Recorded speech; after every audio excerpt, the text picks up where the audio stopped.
What y'all doing? Huh? What are you doing? Gonna tell everybody hey?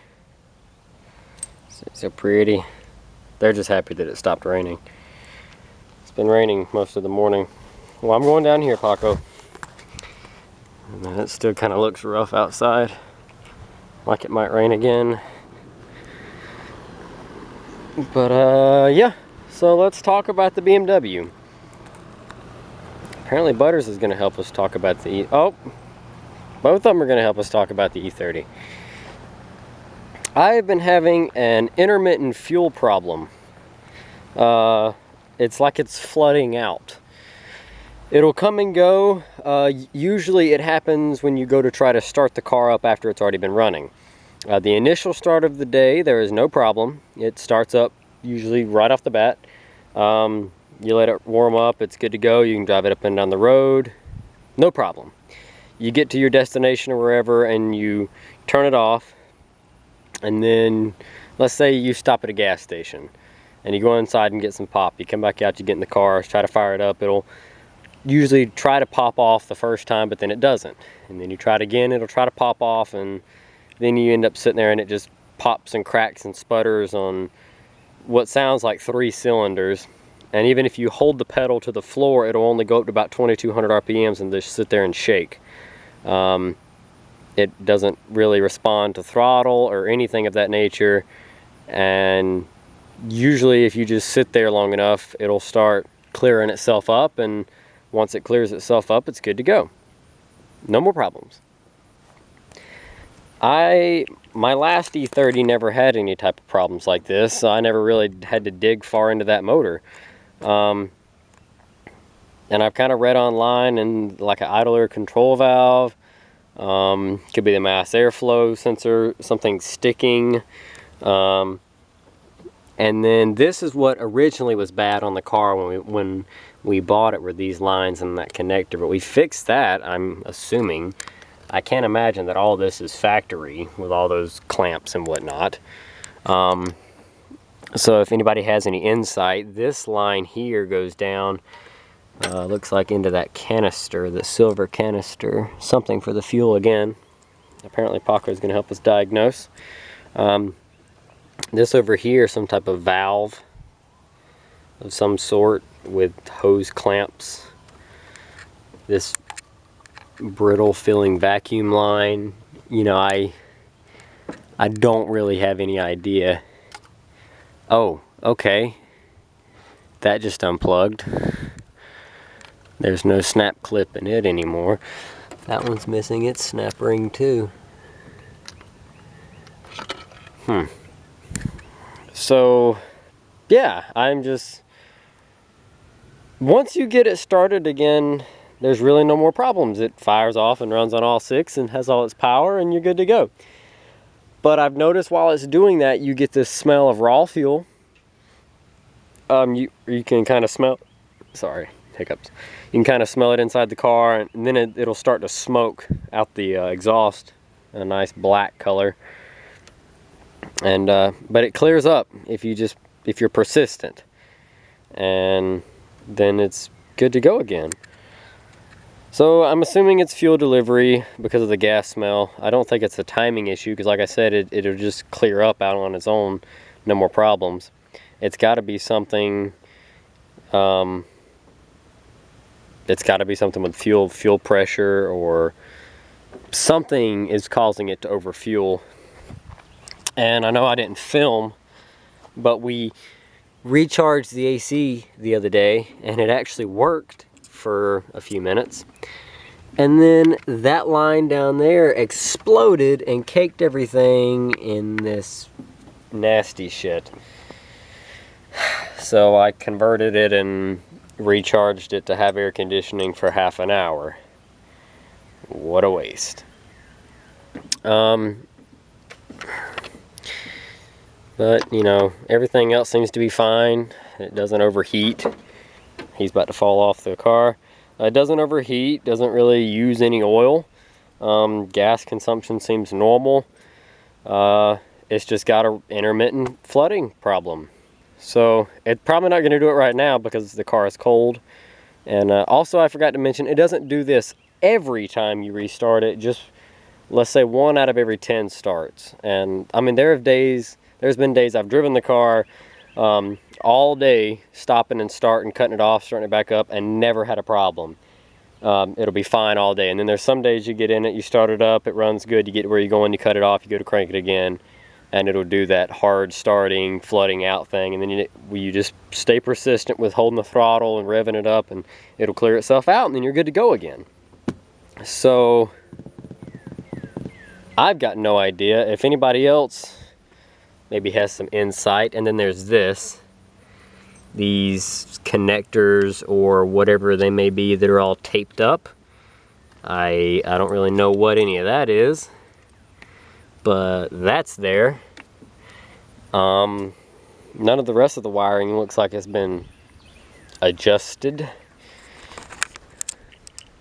Other than that, no problems.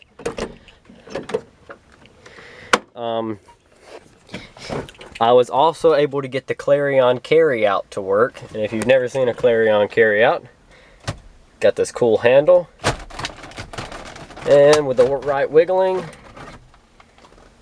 you can take your radio out of your car so people don't steal it. It's got a quick connect right there. And you see the casing stays in. And back there, you may or may not can see it as the plug-in. And it's a Clarion carry-out. You just take it and carry it out. And then you want to put it back in. You smack your cruise control lever because it's directly in the way. Line it back up. Ta-da! And there you go. And I actually took the thing apart and cleaned all the contacts. And that now works really well.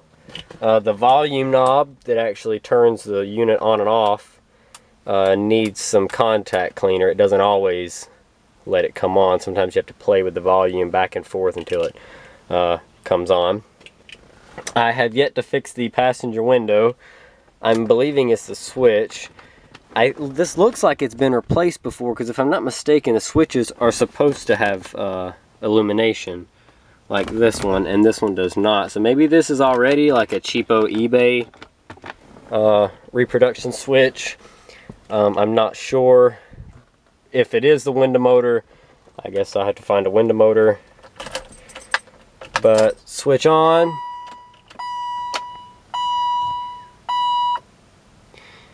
And here we go.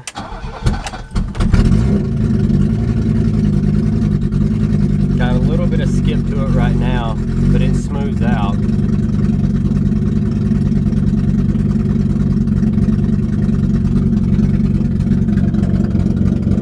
Actually, this is the worst it's ever started.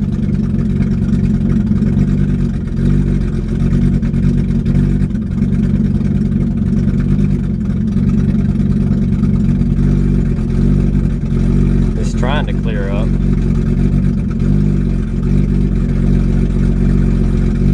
Yeah, it's getting better. The fuel gauge wanders around until it gets warmed up, and so does the temperature gauge.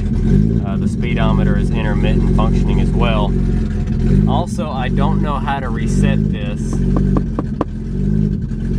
but that's on.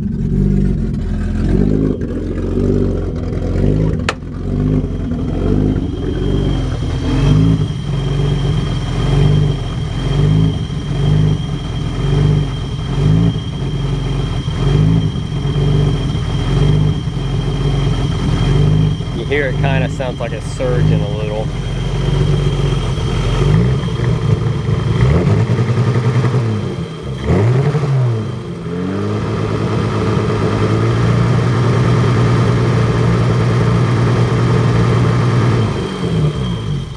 So if anybody knows what would cause that, it's like it's stuttering, like up, and like it's got a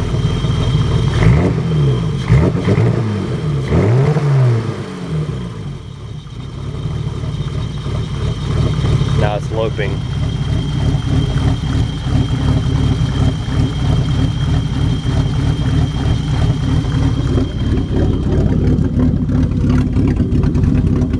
Sounds like it's got a cam in it.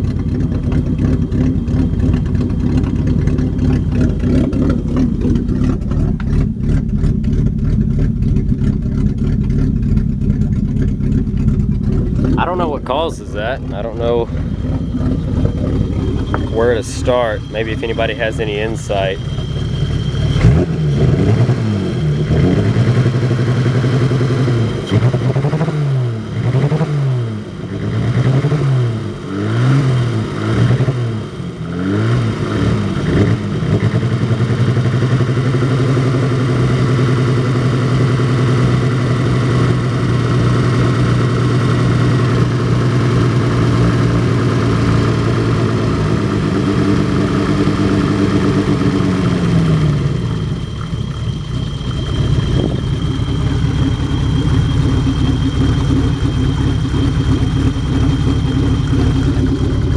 You get it good and warmed up and it goes away.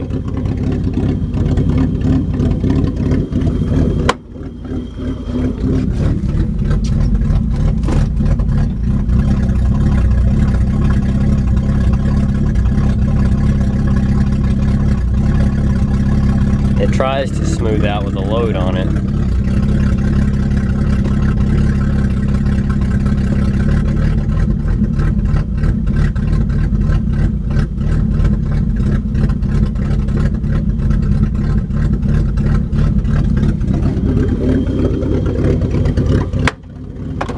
I don't know.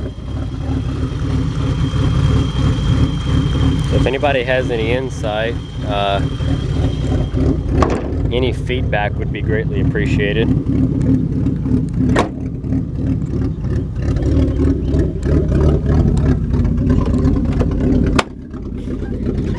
At this point, I've kind of just given up. Roll that window down.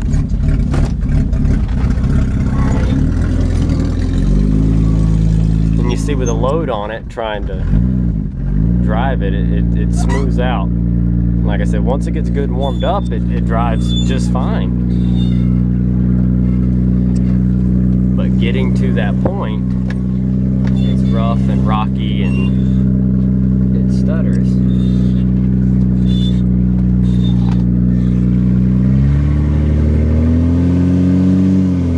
So see, it sounds just fine now, other than it being really loud. Shift's great.